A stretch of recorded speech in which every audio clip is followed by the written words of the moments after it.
Finalizando, o Poder Judiciário que queremos e que até agora tem sido para nós um sonho, e lá se vão 12 anos desde a nossa formatura, não é o que está aí. Esta CPI para nós figurará na história deste país como um divisor de águas, onde as questões do Poder Judiciário passarão a ser conhecidas por antes ou depois da CPI. Estou aqui, Excelências, mas para aprender, pois considero-me apenas um estudante do direito, um aprendiz da arte de dar a cada um o que é seu, e que nessa arte erra, e erra muito, não por vontade de errar, mas pela própria condição humana, e que faz seu um dos lemas do presidente Juscelino Kubitschek: não tenho compromisso com o erro, e assim sempre que eu reconheço, volto atrás sem qualquer constrangimento. Dentre os sonhos que somamo-nos às fileiras daqueles que entendem que as decisões judiciais e as razões invocadas pelos seus prolatores ao decidir, esgotados os recursos cabíveis, são invioláveis, melhor diria, são sagradas, passando a fazer parte do passado, sobre o qual o homem não pode exercer qualquer influência, como já o disse poeticamente Vicente Hall nestas candentes palavras sobre o princípio da irretroatividade. Tem sido uma constante em nosso direito constitucional a preocupação com a tutela das situações já consolidadas pelo tempo.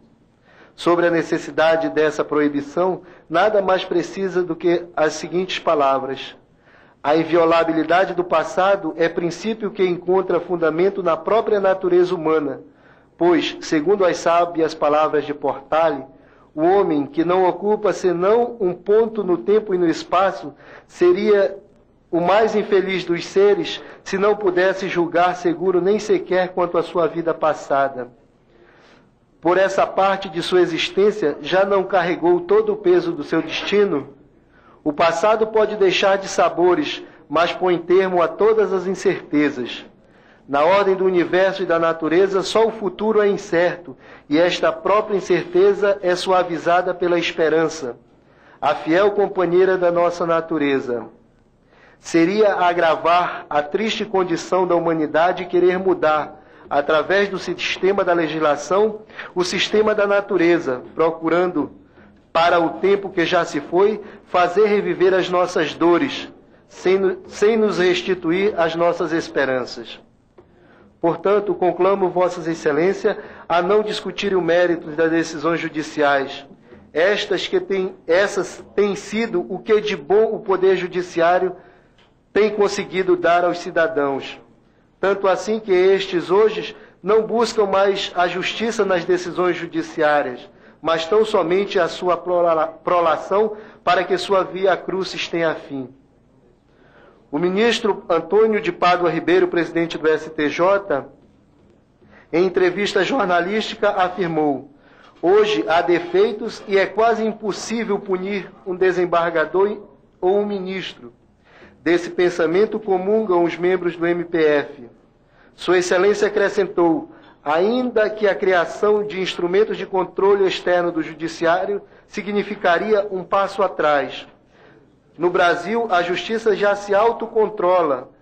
O que está em jogo são princípios fundamentais da separação dos poderes.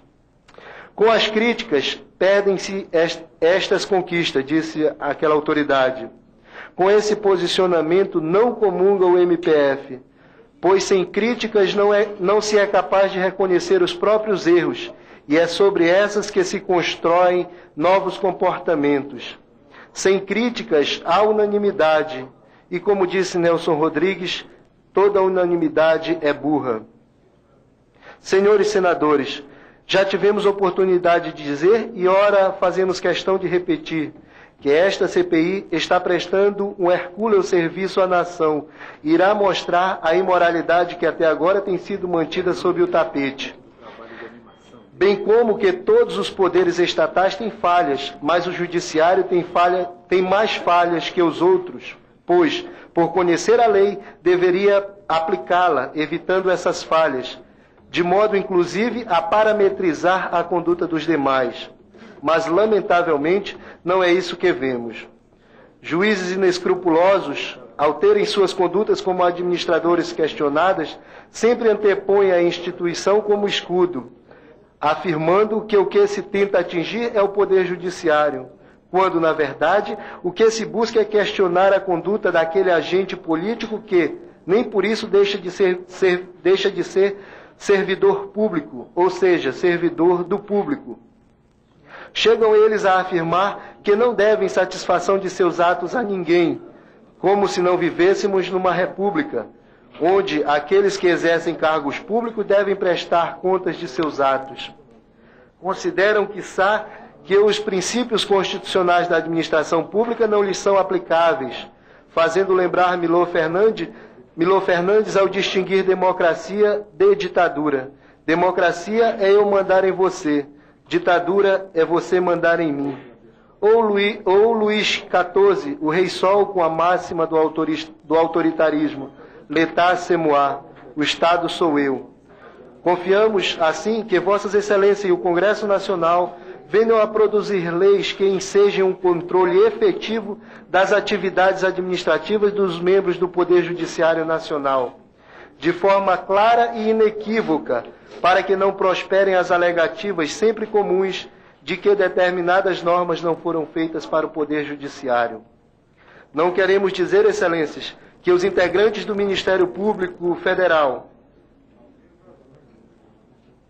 Não queremos dizer, Excelência, por integrarmos o Ministério Público Federal, que nossa instituição não tem defeitos. Certamente os tem, mas nossos atos são questionados constantemente, além dos mecanismos administrativos da correição, pelo próprio Poder Judiciário, via habeas corpus e mandado de segurança. Além do mais, se erramos, não é defendendo interesses pessoais, mas aqueles que, certo ou errado, entendemos por direitos da sociedade. É óbvio que, dentre os integrantes do Poder Judiciário, existe um sem número de homens e mulheres da mais alta honorabilidade. Pena que, apesar de serem minoria, não têm o poder final de mando. E os que detêm tal poder não sofrem qualquer controle, cabendo ao Poder Legislativo, através dessa comissão, produzi-lo, dando aos cidadãos e às outras instituições o poder-dever de questioná-los. Dentre esses juízes espalhados pelo Brasil, temos os 4 juízes federais que atuam no estado do Amazonas. Temos o Dr. Carlos Alberto Simões de Tomás, juiz federal que atuava em Roraima. A doutora Maria Creuza Seixas e o Dr. Mauro Bessa, juízes de direito do estado do Amazonas, em nome dos quais saúdam os demais. Senhores congressistas, apelo a Vossas Excelências para que não nos deixem sem uma instância local onde possamos reclamar dos desmandos administrativos do Poder Judiciário. Digo local, referindo-me ao Brasil, pois hoje só nos resta reclamar ao Papa. O jornal Amazonas em Tempo, de 30/4/99, publicou uma entrevista com o deputado Aloísio Nunes Ferreira, relator da Comissão Especial de Reforma do Poder Judiciário, onde Sua Excelência afirma: o Judiciário precisa ter controle administrativo e disciplinar, sem interferência nas decisões judiciais. Hoje, são os tribunais quem têm autonomia e não o Judiciário. Em seguida, acrescenta que a magistratura precisa de um código de ética mais eficiente. Os juízes também devem respeitar o decoro. Esse pensamento resume tudo o que foi acima exposto e é almejado por aqueles que desejam um judiciário voltado para a sua real finalidade, distribuição da justiça na sociedade, e não para a satisfação de interesses pessoais dos seus dirigentes e protegidos. Praticados os mesmos atos que até agora vêm sendo efetivados por essa CPI, não temos dúvida de que suas conclusões serão de grande utilidade também para a Comissão Especial de Reforma do Judiciário, a qual ousamos nessa oportunidade sugerir: criação de um órgão nacional de correição da magistratura. Os tribunais não podem julgar seus próprios membros e juízes. Quanto a esses, que haja pelo menos recurso. A experiência tem demonstrado que isso não funciona. Os desembargadores não têm limites.